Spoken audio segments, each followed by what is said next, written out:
Yan, hello po sa ating lahat. Kumusta? Shoutout po sa Team EDSI. Ito pong topic po natin ay latest upload po ito, no? Patungkol nga po kay VNC na nababash nga po daw siya. Sa previous na tinutulungan nga po ni Kalingap Rab na nakatandem nga po daw ni Kalingap Edu. Pero hindi po siya nagpapa-apekto, no? Iniisip niya na lamang po na natutulungan siya ng Kalingap, no? Para sa akin, VNC, wag kang magpa-apekto talaga. Hayaan mo sila. Kasi, naiinggit lang yan. Kasi, nakipagtambalan ka kay Eds at maraming blessings ang dumadating sa'yo. Sa mga message through private, kay VNC, grabe naman kayo, Kasi, tinitignan nyo kung ano yung mga ginagawa ni VNC through Eds.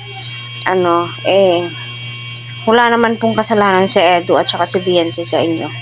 Pagkos, yung sinusuportahan nyo noon, siya yung pagsabihan nyo. Although wala naman po tayong naririnig. Pero kayo, na mga supporters, dapat tikom yung bibig po ninyo dahil nga, tikom din ang bibig ni VNC patungkol doon. At wala po siyang pakialam patungkol doon. Maawa kayo kasi depression po yung mangyayari dito. Anxiety, depression. Kasi yung ibang supporters dito, my God, grabe kung magmura. Akala mo naman kung mga sino. Kung ayaw nyo kay VNC, shut up na lang, diba? Huwag na po nating husgahan, Kasi, kung tutuusin, ang gusto lamang po nila is magpasaya ng tao, yun, tulong ni Kalingap Rab, supporters, pero yung ginagawa po ninyo ay napaka-judgmental po ninyo. Akala nyo naman po ay napaka-perfect ng tinutulungan or sinusuportahan nyo noon. Kayo pa ata yung hindi naka-move on, diba? Parang hindi pa po kayo naka-move on talaga. Kasi until now, marami pa rin akong nababasa na ganito ganyan, magkabalikan sila, nagkikita sila. Di tayo knows.